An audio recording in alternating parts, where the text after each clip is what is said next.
Баршаңызға сәлем, сіздермен Анаргүл, менің каналыма қош келдіңіздер. Бүгін сіздермен өте дәмді болып шығатын рогаликтердің рецептімен бөлісемін. Рецептіні міндетті түрде соңына дейін қарап, каналымның дамуына үлес қосып, каналыма тіркеліп қойып, лайк басып, комментарий жазып қойды ұмытпаңыздар. Ең алдымен ұнымыз бен сары майымызды дайындап аламыз. Сары майымыз міндетті түрде салқын болуы тиіс.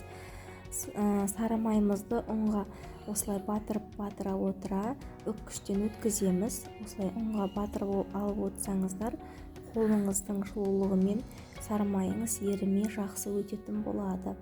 Барлығын жақсылап өткізіп болғаннан соң ұнымыз бен сары майымызды біріктіріп крошка жасаймыз. Қолымызбен жақсылап ысқалап крошка жасап аламыз.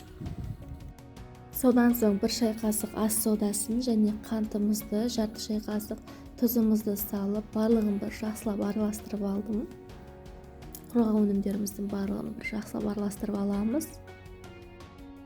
Содан соң бір жұмыртқамызды саламыз және 150 грамм 20-25% қаймағымызды салып, барлығын жақсылап араластырып, жұмсақ қамыр илейміз. Мен ең алдымен қасықпен осылай араластырып алдым, сосын қолыммен жақсылап қамыр иледім.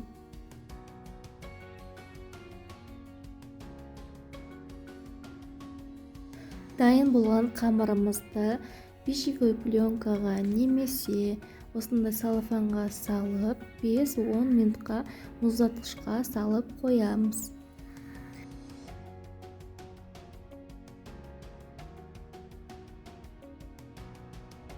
Бес 10 минут өткеннен соң қамырымызды алып, теңдей етіп, 2 бөлікке бөліп аламыз.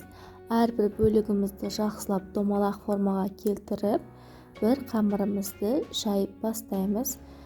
Ұнның көмегімен және оқтаудың көмегімен шаямыз. Бізде қамырымыз аса бір қатты жұқа емес, қатты қалың емес, орташа деңгейдегі қамыр жаямыз. Ұн сеуе отыра жақсылап қамыр жайып аламыз. Дайын болған қамырымызды бірнеше бөліктерге бөліп аламыз, яғни 3 бұрышты формаға келтіріп бөлеміз. Видеодағыдай бөлсеңіздер өте ыңғайлы болады. Мен рогаликтерімнің кішілеу болып шыққанын қаладым, сондықтан кішілеу етіп бөлшектерге бөліп шықтым. Арасына салмасына мен шоколад пен қантты қолдандым. Жартысына шоколад, жартысына қант салдым. Егер қаласаңыздар, вареный сгущенка қолдасаңыздар да болады. Барлығына салмасын салып болғаннан соң шетінен бастап ораймыз.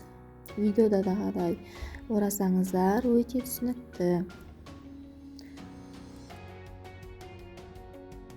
Қалған қамырларымызды дәл видеодағыдай ораймыз, яғни рулет сияқты етіп орап, пергамент қағазы төселген формамызға орналастырамыз. Қамырымызды жайып жатқан кезде міндетті түрде пештеріңізді алдын ала 200 градусқа қыздырып қойыңыздар. Барлығын дайындап алғаннан соң рогаликтердің бетіне қант сеуіп, қызып тұрған пешімізге 200 градуста қызартып пісіріп аламыз. Осымен біздің өте дәмді, жылдам әзірленетін, слоеный қыталақ болып шығатын өте дәмді рогаликтеріміз дайын. Сіздерге ұнайды деген ойдамын. Міндетті түрде жасап көріңіздер. Сіздермен болған Анаргүл. Назарларыңызға рахмет. Рецепт ұнаса каналыма тіркеліп, лайк басып, комментарий жазып қойды ұмытпаңыздар. Әлі де менен өте керемет рецепттер болады.